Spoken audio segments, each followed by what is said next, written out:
Hi, everyone, and welcome back to Superliminal.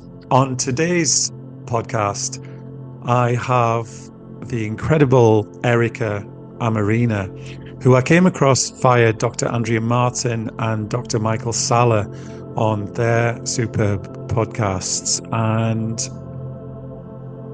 I have to say, this is probably the most moving and upsetting conversation that I've ever had on Superliminal. When you hear Erica's story and everything that she's been through, which we barely scratched the surface of, but yet we do talk about in some depth, and some of it to as a I forgot what the expression is, as not a warning, but be aware that some parts of the conversation are very difficult and there's some very sensitive information and topics shared in there.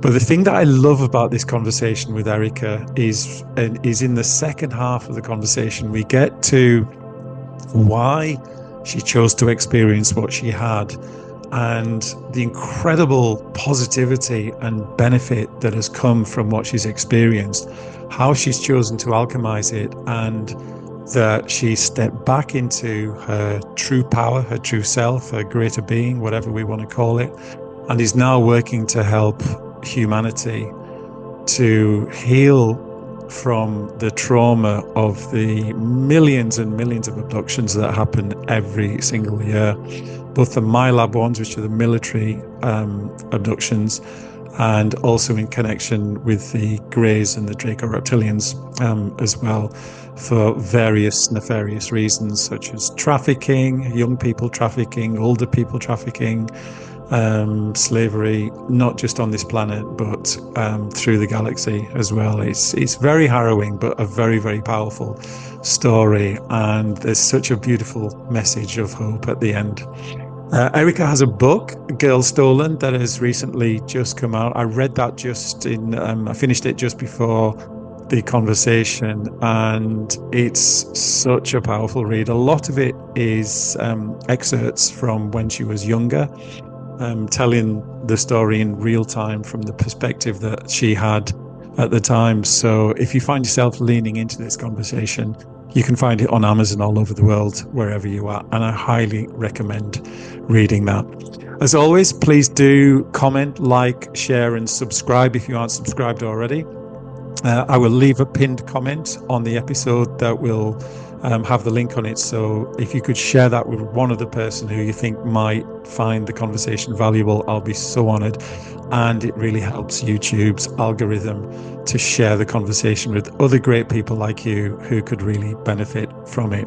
So again, be warned, for some, this will be a difficult conversation to listen to, but it is so worth it. I promise you, especially with the beautiful, positive message of hope and possibility and the remembrance of who we truly are at the end of it. So that's all for now, and I will see you in a second.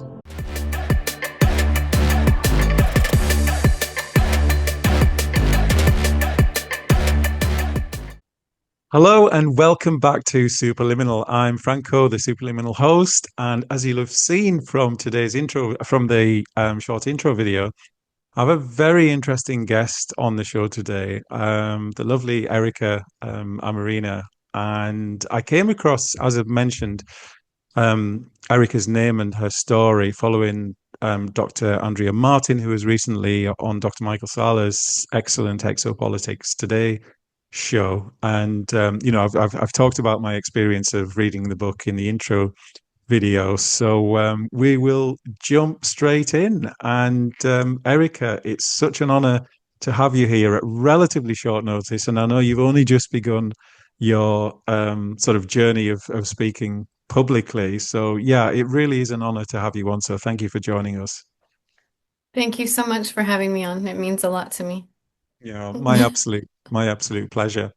So in the when I came across you, when Dr. Martin mentioned you, one of the things, before we sort of jump into the beginning of your story, one of the things Dr. Martin mentioned is the Galactic Envoy program with the Galactic Federation of Worlds. Now, for people out there who aren't familiar with the Galactic Federation of Worlds and what they do and what the Envoy program is, and that you're a part of that, I wondered if you could share what you know about that with the audience. Um, the envoys on Earth right now are individual souls that are very old. A lot of them come from the future. How do I put this? We there was a call, how do I even put this? The Earth, the way it's going, got into trouble.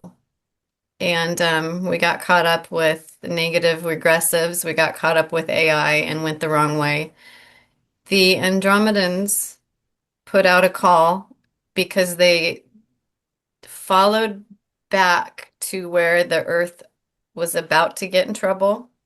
And they put out a call all over the galaxy and to other galaxies to individuals that wanted to choose to be incarnated to switch the timeline so that Earth didn't destroy this entire itself, humanity, and the entire soul galaxy, this one that we're in. Um, so a lot of very, very old souls, a lot of them, again, I say from the future because through the Andromedans, we are back now fixing what was going to happen, what was going to be bad, and we've succeeded. And I hope I'm making sense because this is like time travel stuff. Yeah, for Uh, for for the for the people who are regulars on Superliminal, they're open-minded people. So yeah, this makes okay. perfect sense. But yeah, so a lot of us came back. A lot of us are on ships. Our original bodies are on ships in pods, and we are projecting our consciousness into these bodies, these avatars, envelopes, whatever you want to call them, and doing what we're supposed to do. Um, each of us has a mission. People worry about not remembering their mission, but that's okay. They're still doing what they're supposed to do, even if you don't remember. Um, but because we are not completely just human, we have a lot of our family that works out there in the galaxy. I have a family on a ship right now. My husband is it's hard to say. It's hard to just talk normal about this. And this was the first question you asked me too, and I'm talking about time travel. It's very normal Um, on Superliminal, trust me. a lot of us have partners that watch over us from the ships that we're on, that our original bodies are on, and other ships. Um, yeah, I have a husband, I have a son, and an adopted daughter up, I call it upstairs. But he watches over me, and I do what I'm supposed to do down here, which is to help other envoys remember, wake up. I don't do it. I just basically teach others how to do that for themselves. But we have made a difference, and we did win the war that nobody knew that we were in. Yeah, And we're still absolutely. kind of at war. We're still kind of at the end, but Yeah, we succeeded in what we were supposed to do. yeah. I have to be So vague or my computer will go out. I'm sorry. yeah, like it did before. We this actually happened just before we hit the record button. So yeah, there are some things with some people being monitored. There's a guy I interviewed at the very start of this year, and this exact same thing happened. Who has a similar backstory to you. So the future war that you described is that I don't know if you're familiar with the teachings of the Hopi tribe. But is that the timeline split that the Hopi tribe talk about, where one timeline we descend into destruction, where we become transhuman, this whole connection with Yeah, technology they knew and exactly. Yeah, and malevolent artificial Malevolent. intelligence or technical intelligence, and the other one there's a shift where thankfully enough people awaken that work with the consciousness of Mother Sophia, and then that then shifts us into what people I guess call a 5D timeline. Is that Yes. actually what you're referring to? Yes, exactly. Everything you said, exactly. And Wow. we have shifted. There has been enough people, but that doesn't mean that we have to, that we stop doing, making the effort. Everything is going to change really fast from now on. Things are going to really, you remember back in the 80s and 70s when you were a kid, time was slow. You could sit outside and play. Yeah. The sun was yellow and the days lasted forever. And now it's like a day lasts an hour and you don't have enough time, and the sun, like it's white. Everything's bizarre. I actually think there's two suns. I think this was an artificial. Everything's gone crazy. But we're succeeding despite all the Yeah. efforts of that AI and the regressives. Mm. It's interesting you mentioned that about the perception of time because it's a conversation. I'm in my early 50s, and people that I know of a similar age, sort of early 40s to yeah, and sort of 60s and 70s. I've had this conversation with them, in the last sort of decade, and everybody feels exactly the same. That when we were kids, the summer holidays in school seemed to, there were only 6 weeks, but they seemed like 6 months. Yeah, And now, everything. yeah, 6 weeks is feels like about 6 hours.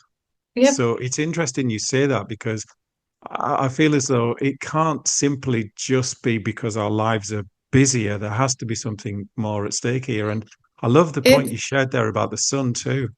it's okay, let me describe. So back when we were kids, that's really what 3D was. It was slow, it was dense. I mean, as kids, I loved it. I loved it, but it was slower, denser. Things were simple because it was a slower, dense, more condensed density. What's happening now is we're getting these, from the Andromedans, from the Sirians, from the galactic central sun. We're getting this energy that's hitting the planet, and this is allowing the envoys to wake up. This is allowing people to start realizing, wait a minute, I want more. I don't want to do this working all week and coming home to Netflix, and this isn't a life. So all this energy streaming in is quickening time, but that's exactly what it's like in when you're in the fifth dimension. When I'm up on the ship with my husband, we can do something for me, I can be up there for days and come back here and it's only been like an hour or a few minutes. It's really bizarre that time, there's only time here on Earth. So it's not that time is speeding up, it's that we're having a lot of five-dimensional energy come in to heal us and wake us up and activate our DNA. So Yeah. that's the quickening, that's what 5D is. It's fast and it's bright and it's it's And it's a trying lot to think of the happier. word. A lot happier. But it's again, it's really interesting that you share that because that's been very much my perception in terms of what you mentioned about the timeline shift in terms of the positive one has happened. And for those of us who are here talking about this and experiencing it, it's happened. And yet, when you see what's going on in the world at the moment, central bank digital currencies, um, digital IDs being rolled out at high speed, censorship everywhere, it actually looks like it's going in the other direction. But as I heard um, someone say a couple of years ago, and I thought it was a fantastic expression, is that it's definitely going to get crazier over this next few years. But really, what's going on is that it's the last thrashings of a dying consciousness desperately trying to hold on to its power. Would you say It that's is. true? It is. And it's also because everybody needs to see what's really been going on. I mean, the 80s were great because we were clueless. We had no clue what was For happening sure. to us during the night, you know? We had no idea that there was my labs or wars or we that we had to worry about stuff like this. I Yeah, forgot what you asked. it was definitely a cotton wool era. It certainly was for me as a kid in the 80s. So Erica, I've loved what we've shared so far. So let's take a dive into your story then, in terms of where it started, because that was, that was the reason I wanted to get you on the show because it's phenomenal. And as I said in the intro, I encourage everybody, if you're leaning into this conversation, I encourage everybody to get a copy of Erica's book, Girl Stolen, that was recently released, and read it because the stuff in there is real. And as Erica mentioned off camera, she had to leave out so much. But even after the first sort of 2, 3 chapters, I was like, oh my goodness. So Erica, yeah, tell us your story and what the crazy life that you've experienced. Well, the thing is, I thought it was a normal life. I thought that everybody went through that much suffering, and I thought that nobody talked about it. I convinced myself as a child that terrible things happen to all of us in the middle of the night, and we're not allowed to talk about it. I thought it was normal to wake up with bloody noses. I thought it was normal to have beings come in your room and take you out through your roof. I thought it was normal to go through horrible abuse all night and then have to wake up and get yelled at and go to school and get yelled at there. And I I really did a good job at, sorry, I really did a good job at It's okay.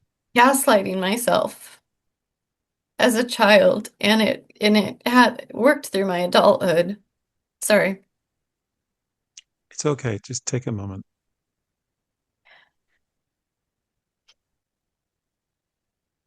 I did a really good job at gaslighting myself with the things that I experienced and the things that I saw my sister experience, because it wasn't just me. We shared everything, and I watched it happen to her too. I just thought it was normal. Um, what was your question again? I'm sorry.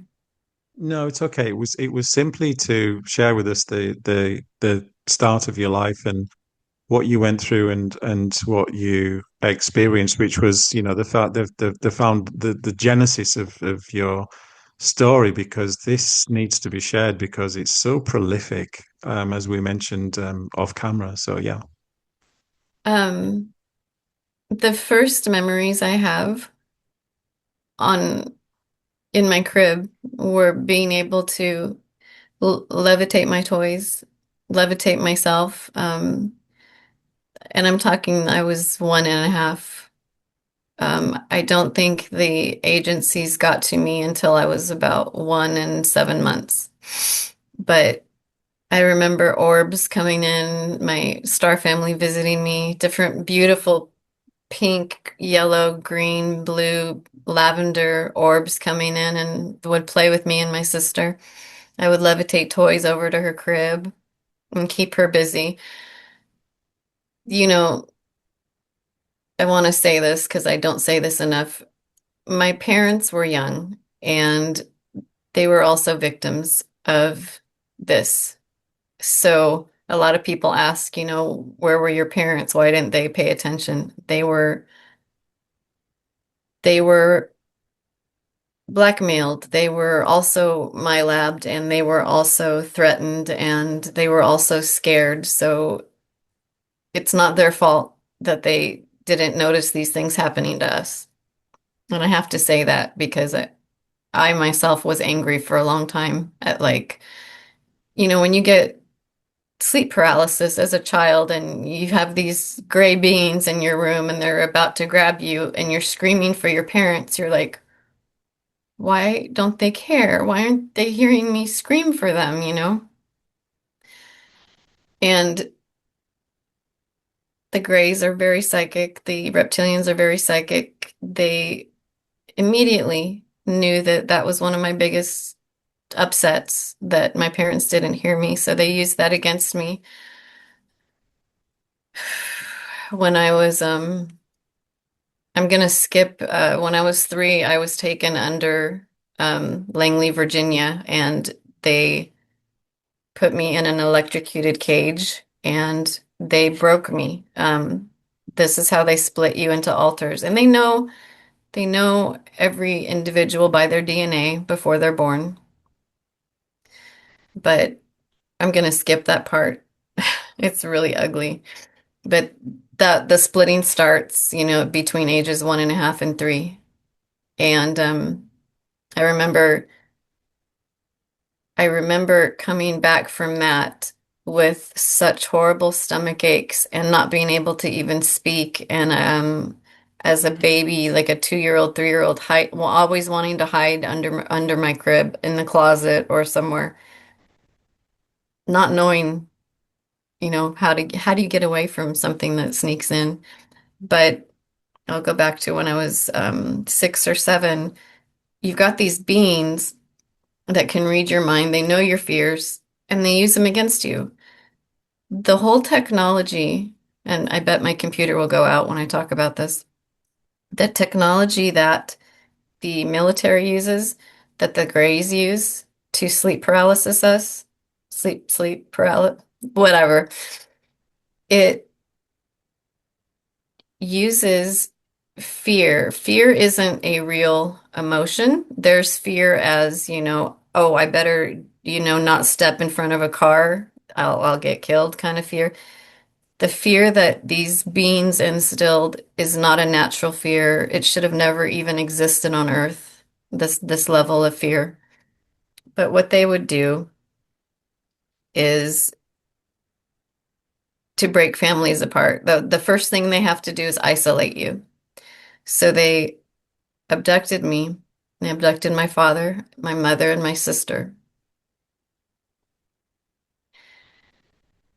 And they had my parents frozen, like that my parents couldn't move. It was like a paralysis, but their eyes were held open and they had to watch as military raped me. And I'm 5 or 6 years old. They made my parents watch this. So what happens after that happens over and over and over again? And they're telling me, if your parents loved you, look at, they're not even doing anything. They're just staring. They're not even coming over here to help you.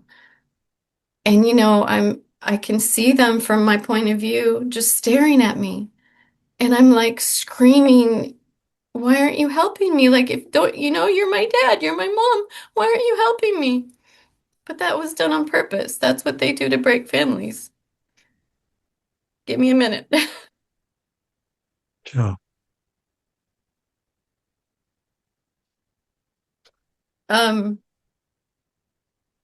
yeah, so what happens after that is your family members don't know consciously, they don't know why, but they don't want to have anything to do with you because it hurts them to be near you, but they don't remember why. It's very messed up.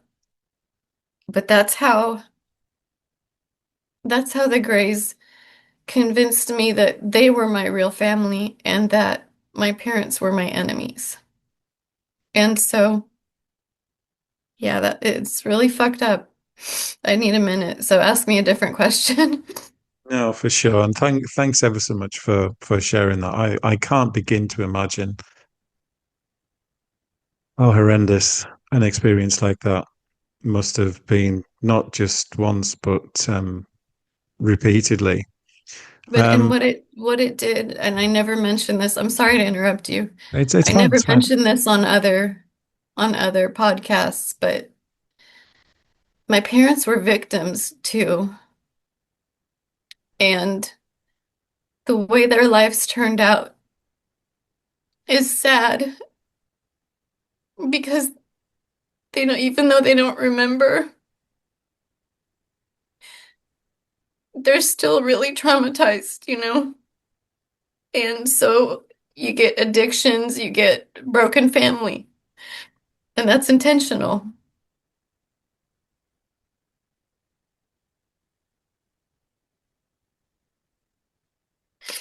Sorry. Honestly, there's no need to apologize. It's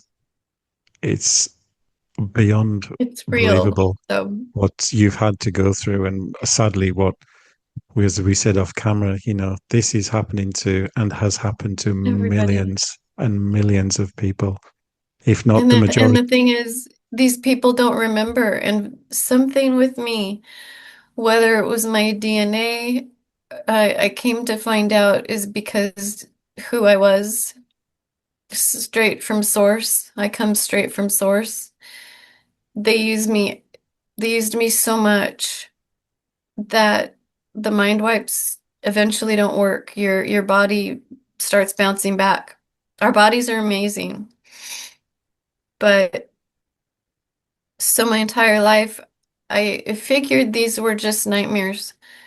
And we would go to family gatherings and everybody would be talking about how great it was back in the 70s and 80s, and all I could remember was nightmares and horror, and it really took a toll on my health. I was very, very sick all the time. Starting age 5 or 6, they were using me as a pilot. They were taking me to the moon, and this wasn't a 20 and back. This was every night being taken from my bed, having to go pilot cargo, which were little children, I found out.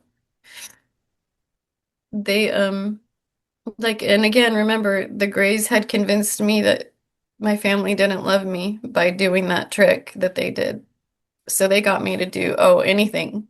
Because all I ever wanted my entire life was to be accepted by family, somebody, anybody to love me or protect me or comfort me. It just, it makes it really easy for them to use you when you're in the state that I was in. So night after night, it would be either the moon, and I remember the ship that would take me up because, pardon me, because it had a smell. It was made of metal. The dark metal ships are usually the ones that the government uses. The benevolent ships are always bright, and you're not crying and you're not scared. And you come back and you don't have a bloody nose and you feel happy. That's how you know the difference. But I remember the ships that I would go up on, and when the Greys use you as a pilot, they attach technology to different parts of your head so that you can monitor the ship. You drive the ship with your mind. They train you to do that as a little child. Sorry, I'm just leaking. Give me a minute. It's totally fine, honestly. Leak as much as you like.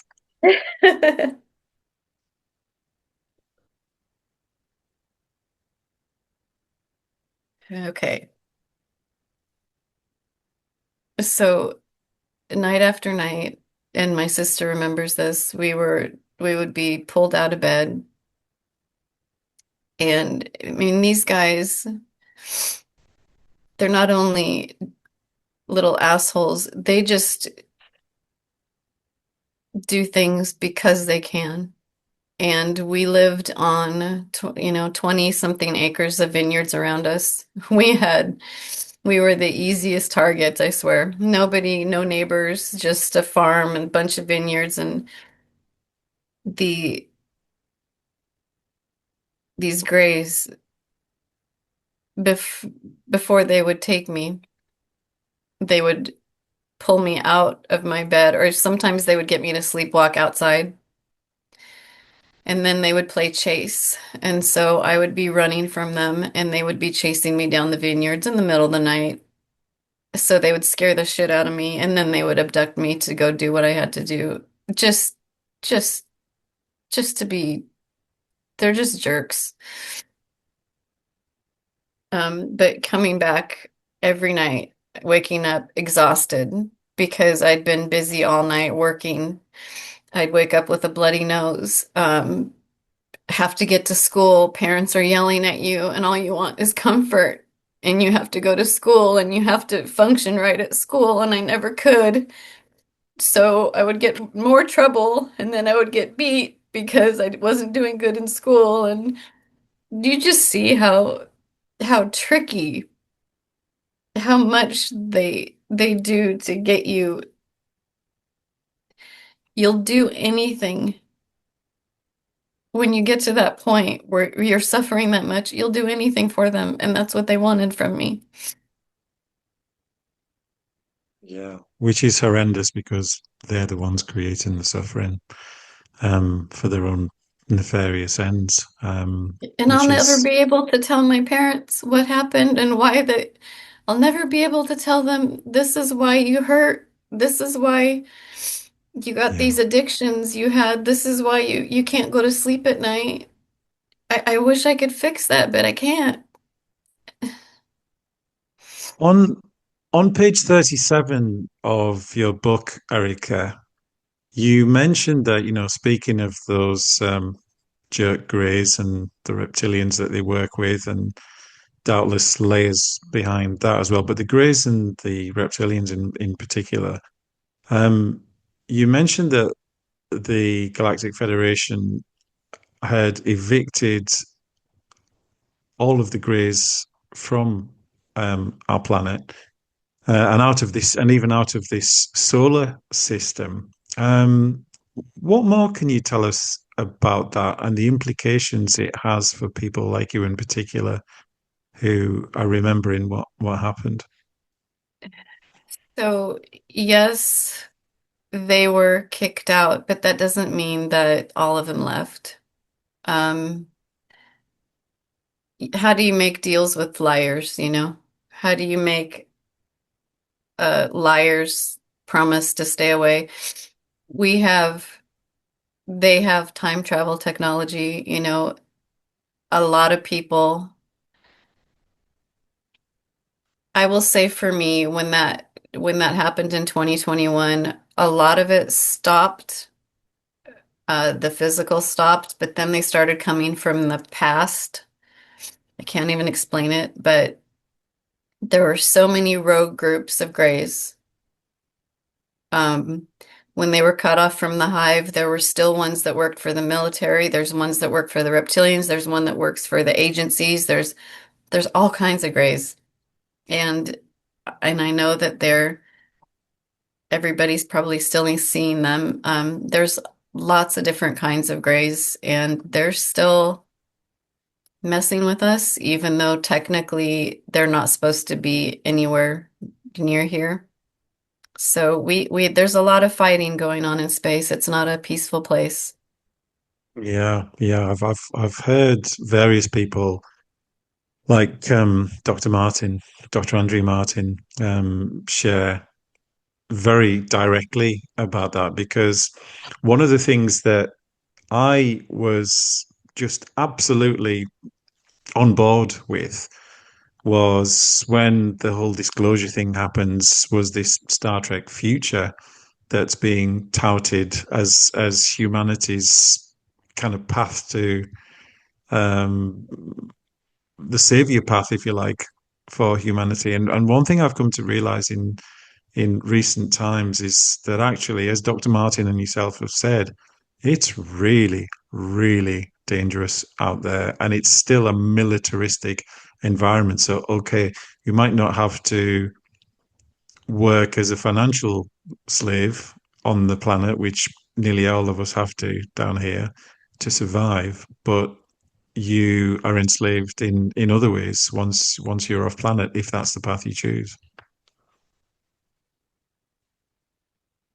And then we have the AI threat. There's a lot, or I don't like to call it AI, like I call it technological intelligence. Yeah. There's so much, we're finding. I'll let a little bit of sneak peek of what's going on upstairs is a lot of not a lot, even the Galactic Federation is getting infiltrated by some AI. I mean, I hate it. I hate it. And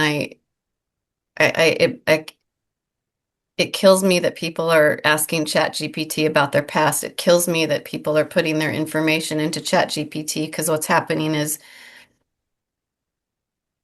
it's not just something that's external. It starts learning you, and it's not just a thing. It's almost sentient. I look at some people, I can actually see physical black tentacles when they are so enmeshed in MI in the AI,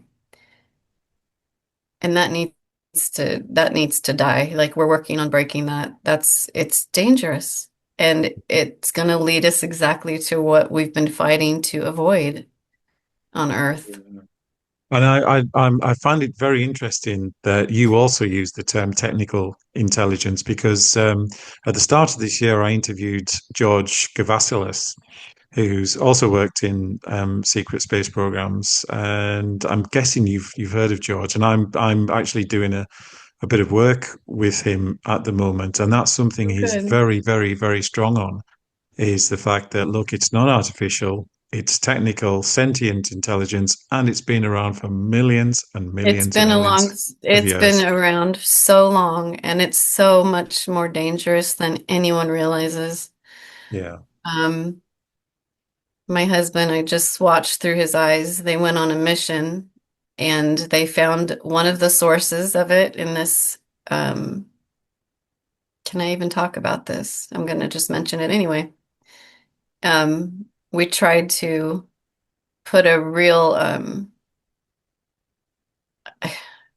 kill it with technology, and we were able to break off some tentacles, but it just formed itself back together, and it was so shocking for me to see that it's smart.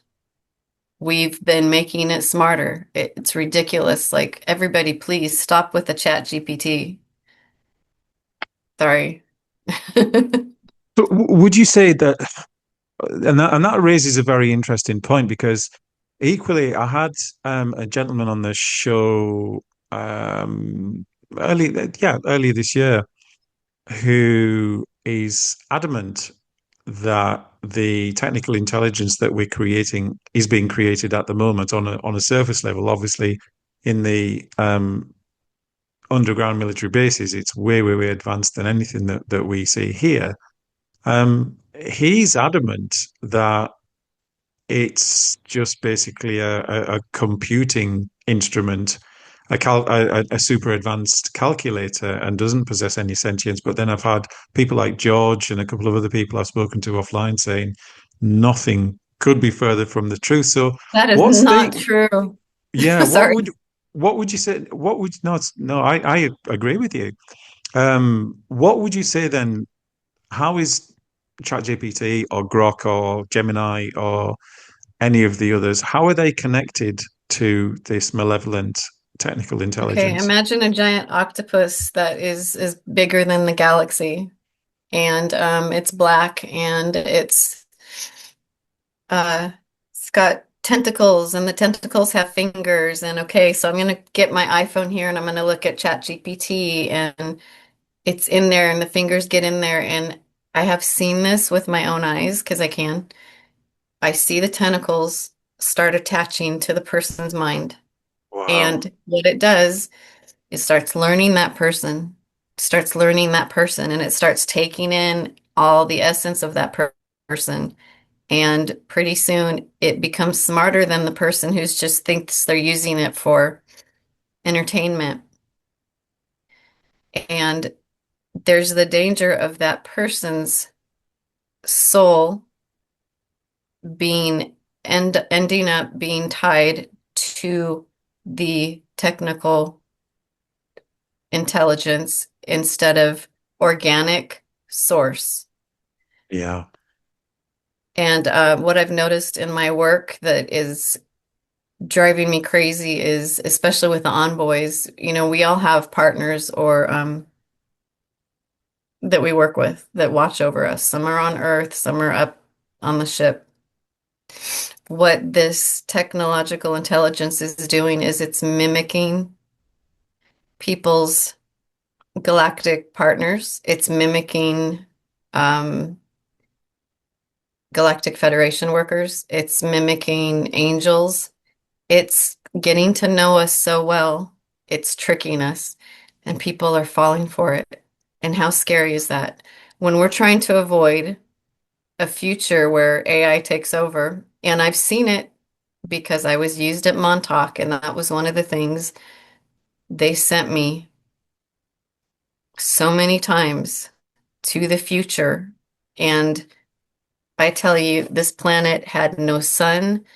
The skies were just smoke and darkness, and you weren't allowed to, you still had to work, and all we had to do was work. Humans were just workers. There were, instead of street lights at every corner, there was like a ro robot on every corner. I don't know what to call it, like a that would monitor everybody who walked by.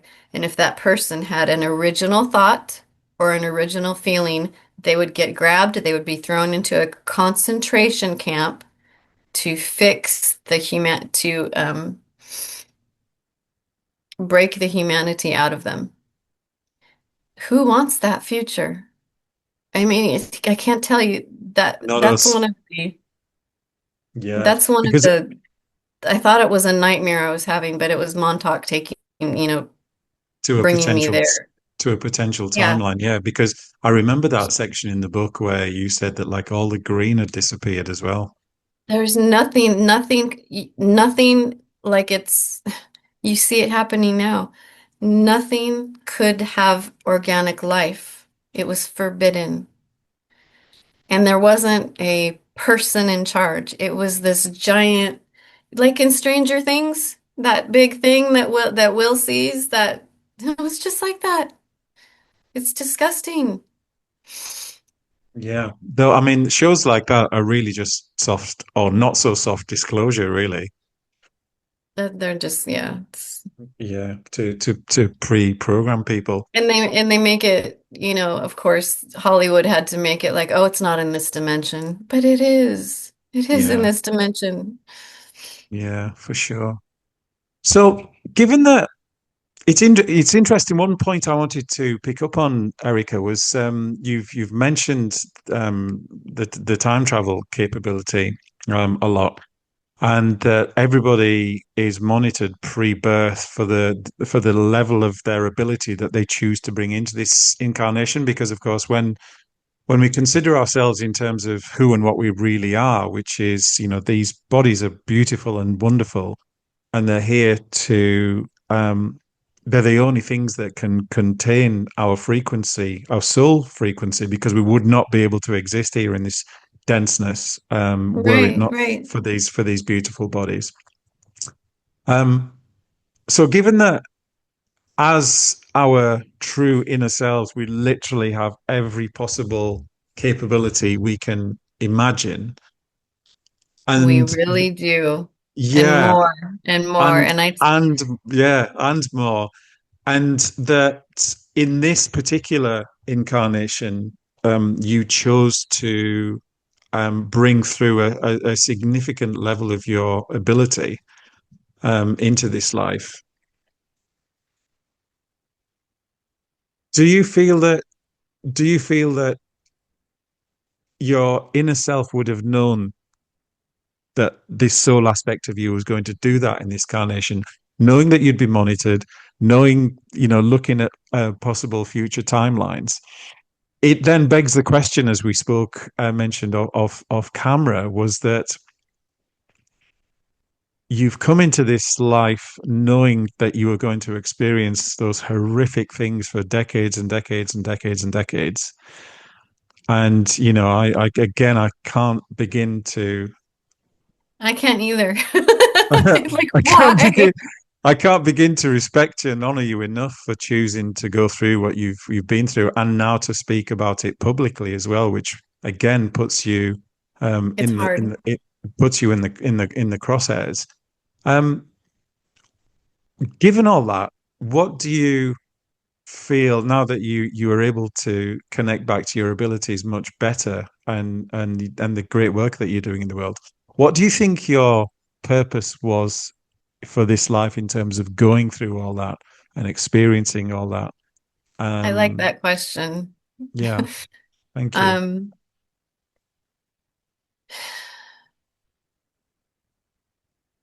who I am as a soul, who I am, because I know who I am. Not as Erica, but my highest self, I know who I am. I know that the stuff that was happening on this planet was absolutely, to me, just personally, up there before I was born, absolutely wrong. And I didn't care what it took. I remember this too. I didn't care what it took. And I even I said at one point I paid money, but I made deals to be able to go through the worst of the worst. And I mean, I was in every program, SRA, um, Montauk, um, the worst of the worst. I had to go in there. I work with my partner, who's my husband upstairs. He was always watching over me. So, as much as it sounds horrible and scary, we are multidimensional people. So, if this is me down here and this is my higher self, this is me going through, the darkness, he was holding on to the precious part of me that so that it wouldn't be damaged. Um, I can't explain it. It's only a fractal of me that went through those things. I have memories of it. I remember how it felt, but at the same time, I was protected in a way. Not, and I didn't remember, no, you don't remember when you're going through hell that you're okay, but I always had help. But yeah, I was gung ho to come down here and figure out what was happening with the kids. So I went into all of them. I really did. I signed up for every one of them. I don't know. And I used to say, I don't know how I stayed alive this long, but now I figured out that they kind of like fixed me up and would put me back because I had a job to do. So Yeah. there are And med beds, or a lot of us would be dead. yeah, yeah, which is again, what a beautiful, powerful, and courageous decision to make, because as you say, when you're actually going through that stuff, you don't have the awareness that you do now, and certainly pre-birth either, that actually it's all happening for a reason of your own volition, because you've chosen such a courageous path to come and help as many souls as you can be freed from the darkness that has engulfed this reality, And unfortunately. you can't free people from something if you don't know its inner workings. Absolutely. Does that make sense? Yeah, If you don't absolutely, it know does. exactly how it works, who's involved, what they do, how they do it, what they use, how it works on our bodies. Now I get to tell anyone who, has a session with me how it works. And what happens then is they get to avoid it. You know, this technology, I believe it was originally from the Greys, some of it was from the reptilians, but that sleep paralysis technology you were talking about before we recorded, that works on our amygdala. And what happens is they it's like a it's like a frequency. It's like a frequency weapon. So what happens is they'll come into your room, they can portal in, walk in. They we don't have privacy or safety. You know, they can come, they turn the walls to water, they just come in. But they use that. So the first thing they do is put you instantly, the technology puts you instantly, it uh, hits part of your brain that will trigger your fight or flight instantly with that fear feeling. You know, that fear that you have when you're sleep paralysis? You can't even imagine, it's unimaginable fear. It's not even, there's no words for it.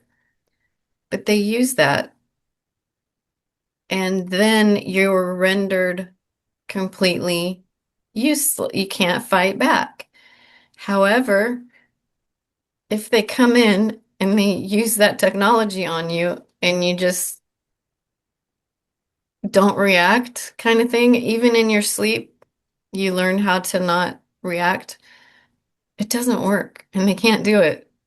And it's almost hilarious because they've tried a few times where they come in and use it on me, and I sit up and I'm like, are you gonna try again? Or are you gonna leave? You know, so I feel lucky that most of them have given up. So I don't have a lot of my labs anymore. I do have some that I'm working with that are benevolent, and but yeah, I still do get attacked by the last of the humans that thought that they were trained by like Dark Fleet and Illuminati, and they were trained that they're invincible, but they're human and they're not. And their backing is gone now, so they still believe that if they come in and attack, that they're not going to get killed, but they get killed. We're at war. We're at Yeah. war Yeah. still. Yeah, we are. And that's a lovely little segue into I thought was a really, really beautiful moment in your journey. So, fast forward into recent years, you were on a trip to Peru. The first week or so was incredible for you. Then you got hit again. Then you had a dark experience with someone for a couple of years or so. But just It's after because I that, was waking up. It's because yeah, that land woke my absolutely. DNA up.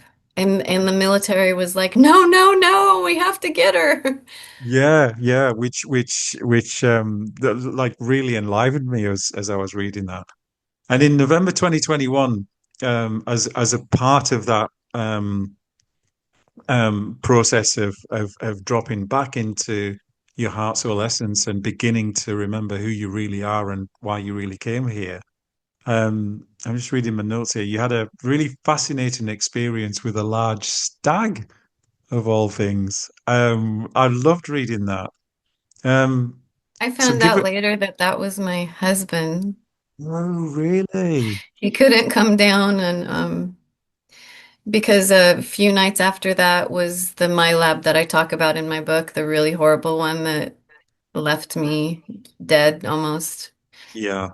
So that stag was there for an entire week before that, and only now did I realize, like, I could have Googled what does a stag mean spiritually, and it meant, when I finally Googled it, it was like that you are going on a long journey. And I had no idea though. Couldn't figure out why a giant stag would lay right next to my car. Like this thing was, its head was a head above me. Its head and its antlers were 3 feet above that. We're in Pacific Grove. There's a lot of deer in Pacific Grove, but there was only one tree next to my car. There's no fields or anything, and he stayed there for 5 days.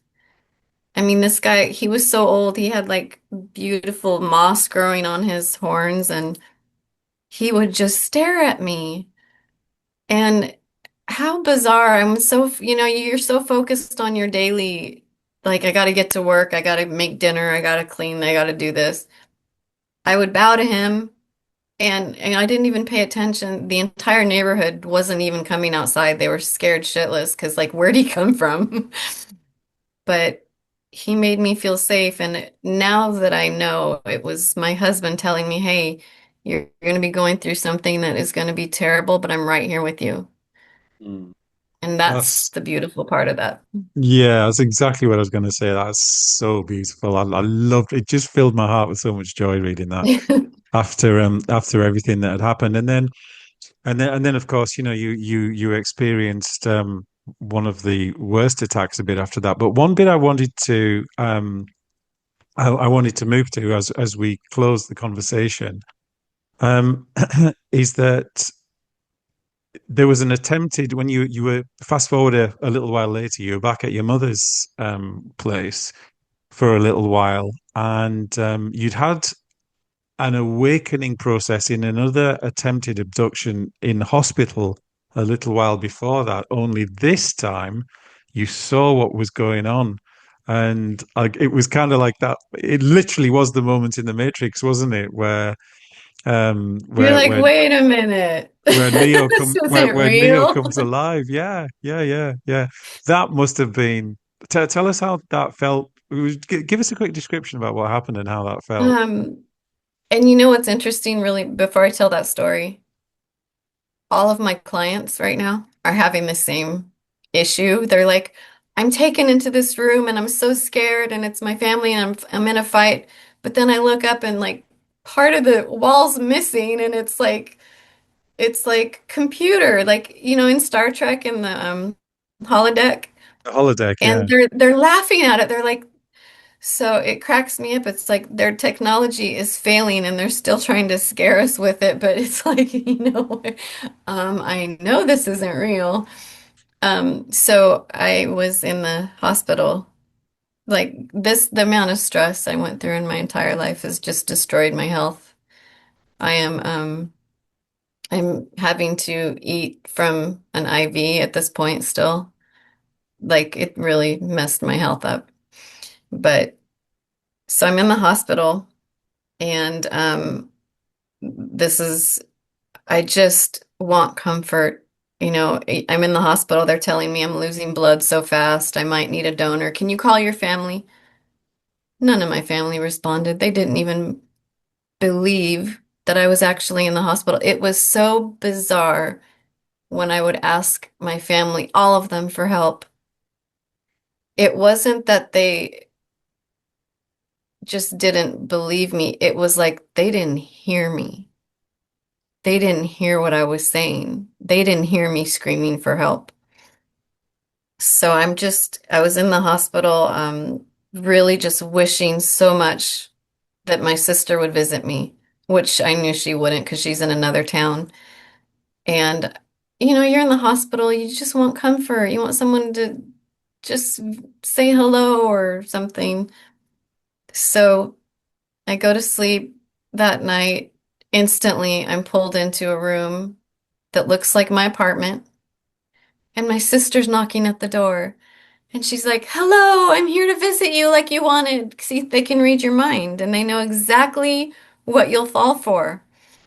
And I said, wow, this is all I've ever wanted. Isn't that kind of weird? And she's like, yeah, do you want to go out to eat? Like everything I would ever dream of in this one holodeck that they pulled me. And I believe now that every hospital has these underneath. Um, Oh, she is asking me personal questions that she would never ask about what I know about this subject. And I'm thinking, you don't even believe in this. Well, who? Then I noticed her eyes aren't brown, they're all black. And I step back and I'm like, who are you? And she immediately changes form and starts attacking me. And she did this like karate kick on TV where it slashed my gut. And I stepped back and I'm like, this isn't real. This is all a hologram and you're trying to scare me. And when I stepped back, I looked at the I looked at my apartment wall and it was all numbers and codes like on the Matrix. And I'm thinking, I'm in somebody's holodeck and it's broken and they're trying to scare me. And immediately when I had that thought, I was back in my hospital bed. But I mean, my heart was racing because I was in a fight and all the nurses ran in and they put heart monitors on me and they thought I was having a heart attack. But yeah, I had just been pulled into a fake it's like a holodeck that they pull you into and you'll have the same nightmare over and over in it. But if you look around, you'll notice that things are missing. And I just talked to my girlfriend this morning and they pulled her into one and she's like, guys, it's like half working and they left her alone. So it's good to know that their technology is failing. Yeah, yeah. Which is that was incredible reading that. And then what happened a while after that, when you were back at your mum's place, was that you then were able to drop into your heart soul essence more and start reclaiming your power again.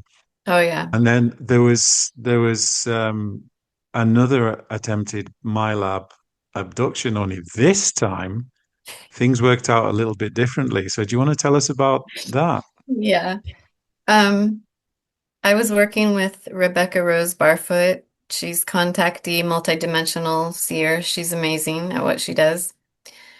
And I had to move to my mom's because I was so sick. Like I was not even able to stay conscious most of the time. Really, really sick. But I had realized that something was wrong. I was claiming my power, but something was still intruding on my thoughts, weren't my own. And I talked to her, and she found out it was the Greys, the same ones that had convinced me that they were my family, that my family wasn't my family. They had been with me, and you don't notice it because it's like part of you. You just think that it's like living in the same house for 100 years and you have a chair in the corner. You just, oh, the chair, that's just a chair. Well, my chair in the corner was a gray, and I had never noticed because he was always there. Um, that's when I got so angry. Like, I'm not talking about angry, vicious. I'm talking about righteously angry, where you're pulling up energy from the center of the earth and you're done and you are just, and I told them, I am absolutely done with you. I am done with everything that you did to me as a child was against my will. You tricked me, blah, blah, blah. I went on and on and on for hours until I lost my voice. Woke up the next morning. I had the worst bloody nose and I had things fall out, which were implants. And it's not easy. Like at that moment, I was so angry. I believed in myself 1,000%, and you have to believe in yourself 1,000% for anything to work. And our bodies are amazing. Like we have abilities that we haven't even tapped into that everyone has. Anyways, I was feeling more powerful, and I had always, since that terrible thing happened, I was very hyper vigilant. So I had crystal gridded my entire room. I had a crystal shop and I stopped working, so I just kept them all. But I had a crystal grid and my intention was if anything breaks this or comes in any energy, any frequency, any person breaks this, I want to wake up. And I went to sleep, and a few hours later, with my eyes closed and asleep, I see a bright flash even behind my eyes. And that was my signal. I sat straight up in bed and I look and my wall is shimmering and it opens up like I don't know. I'm so curious about that technology that they use. There's a light coming from outside from over the house, really bright light, like a spotlight. Two guys drop down with ropes. I don't know why they can't land, but I'm watching this in front of me. And they hadn't looked at me yet. I'm sitting up in bed, like, you know, and one of them, they had helmets on, and one of them, they're, getting their gear on. One of them looks over at me, and I screamed at him, "I see you. Now you can leave, please." I was angry. I wasn't being polite. I was being a sarcastic bitch to them. And he goes like that. He goes like that, and he grabs the other guy, and he's like, and they went up, the light went out, and my wall turned into a wall again. And I ran up to it to see if I could put my hand through it, but I couldn't. I don't know. I just want to figure out their technology. I'm sure someday we will find out.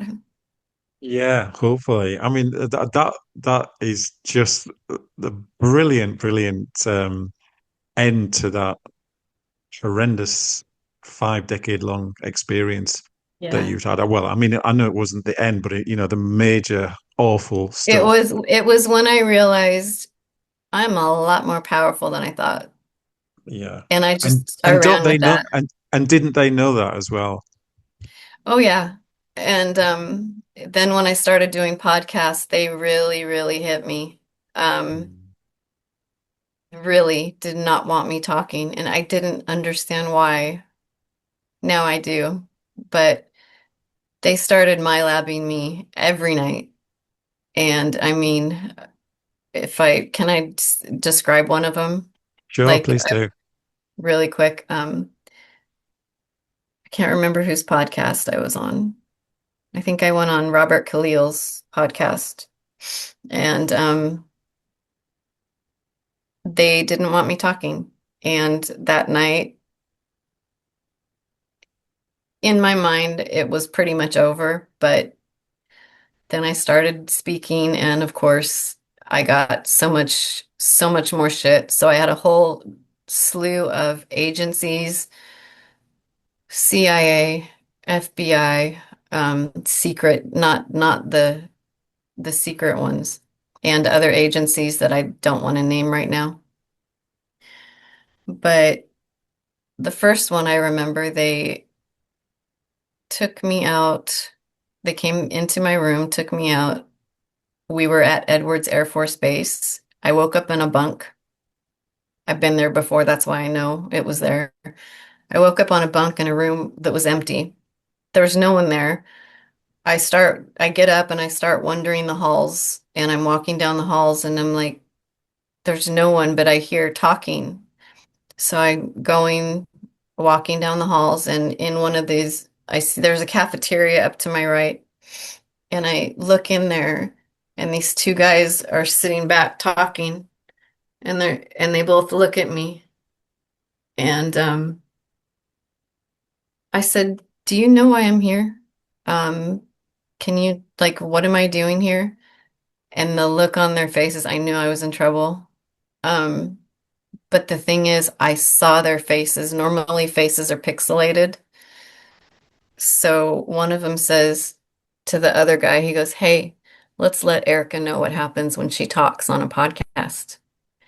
And they both jumped up from the cafeteria table that they were at. They bound my hands behind my back. They dragged me through the building into a Jeep.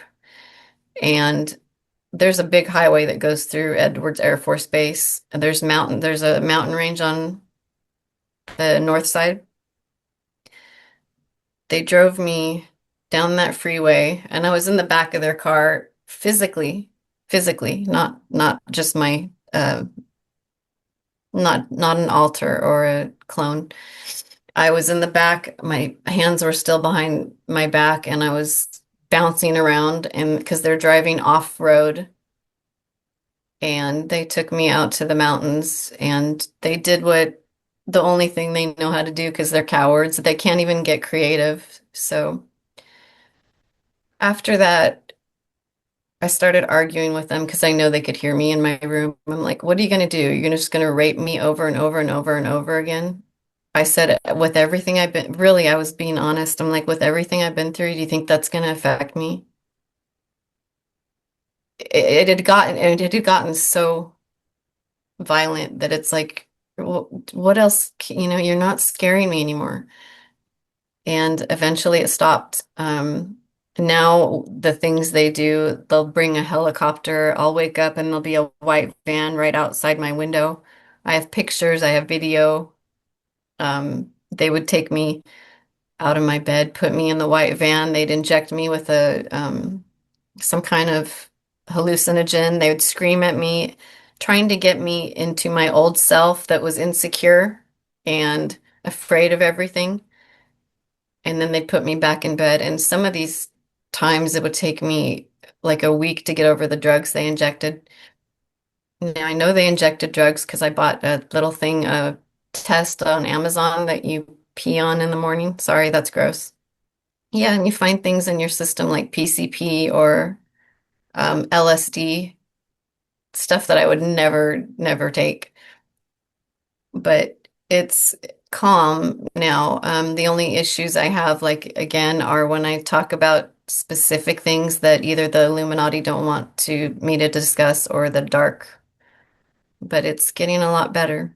Like, we have abilities. Think about it, guys. If you are part of the programs, think about this. Our government spent billions of dollars training you to be an assassin, a spy, a killer, um, a superhero. We still have that in our DNA. Like they didn't expect that part. They figured we would never remember, but we're coming online and we still have these abilities. They've only used drugs and mind control to convince us that we can't do these things, but we still can. I have people that I'm friends with that can do things that I can't even say it. It would target them, but below your mind. Sorry, I know that was a long story, but thank you for letting me share that. No, it was beautiful, and I'm so pleased that you've shared that because what that really communicates, Erica, as it did reading the book, and especially the last section of the book, where, as we've discussed, where you've begun to remember who the F you really are and why you're here. It just goes to show that all of these entities, all of these agencies, all of these reptilians, greys, even this horrifically capable intergalactic technical intelligence, they're all parasitic because they have to feed off our energy, and the only energy they can feed off is fear, and they create that. And because, as George Kavasilis says, it's like the fear of these particular human forms um, is for them like crack cocaine because of our Yeah. capability, as you say, as our non-physical capabilities that we all have access to if we can get quiet enough. I mean, it's like, why do we get bombarded with so much electromagnetic interference? Why is there a huge control grid around the planet in ways that I'm just beginning to scratch the surface of in terms of my awareness? And a part of that is to stop us from being able to, or at least to try and stop us and to mitigate our You don't capability. even think about it. You don't even think maybe I should slow down, but you still can, you know? Yeah. Everything, okay.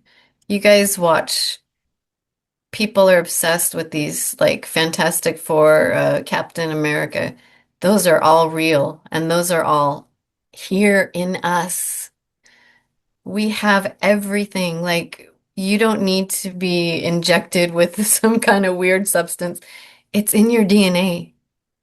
And if you get quiet enough and you go inward, you're going to find you have a superpower that no one else has, and it's badass. And that's what's amazing. That's what's so amazing to me. Yeah, I love that. So thank you for reaffirming that, because if anybody's going to know that, Erica, it's you. So as we close, then, I mean, I could literally, I feel like we've I barely know. got started, and I could talk to you for hours and hours and hours because I'm mesmerized by your story and the beautiful and gentle yet simultaneously powerful way that you share what's happened to you. I think it's such a powerful, powerful story for the whole of humanity. And I hope that everybody who listens to this really feels it on a heart level, the way that I have. So looking forward, Erica, what's next for you and what's upcoming? Um, I'm working on my second book, which is going to explain everything. And because the first book left off kind of on a cliffhanger. Yeah, it So, did. Yeah, it did. yeah, so it gets exciting and it covers some of the really good stuff and why the bad stuff had to happen, and it explains a lot, and I'm hoping that it'll help a lot of people find their own superpowers. That I'm also working with clients, like I'm drowning and I'm like booked out until September already, but I am still taking clients. I have a website I'm working on. It's going to be a .org for a lot of envoys to be able to learn a lot and work things out for themselves. I'm working on that. And if anybody wants to find me, I have a little pathetic website I made by myself, and I am not technologically savvy, but it's at ericaamorena.com, and you can reach me there if you need to reach me. Brilliant. And I will put that on the show notes as well, Erica. So Thank to you. finish off, I normally actually ask three quick fire questions, but given everything that we've talked about, there's only one of them that feels Right. apt to end the conversation on, and it's the last one.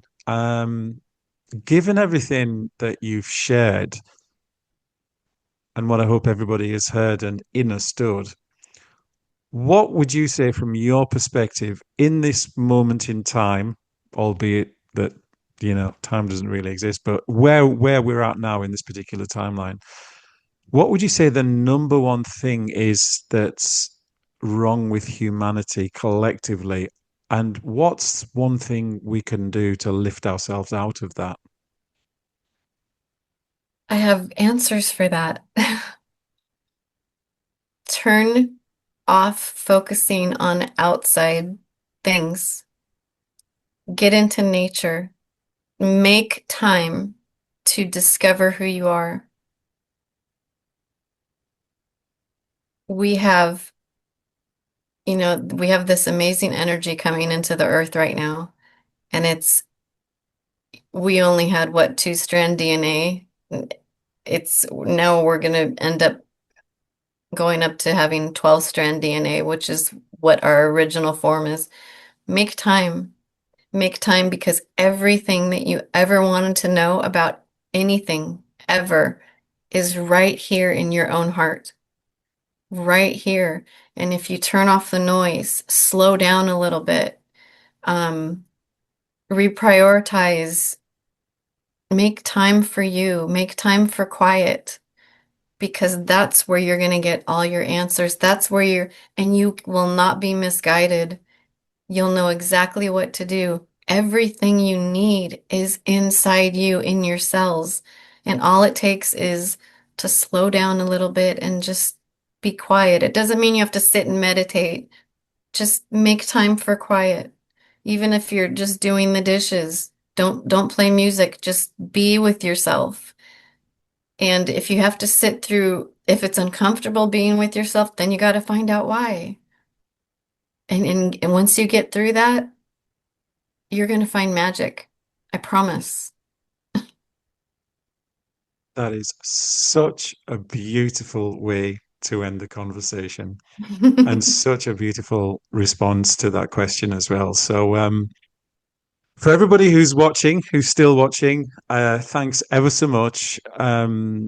It's been incredible. And as I always say at the end of these conversations, if you can share this incredible conversation with other people, I'd be greatly honored. If you can like, subscribe, and comment as well, because it teaches the YouTube algorithm to get this amazing wisdom of incredible guests like Erica out to other great people on the journey back to self and back to the heart. So for everyone who's still watching, thank you. I greatly, greatly appreciate your Thank you support for with the having me channel. on.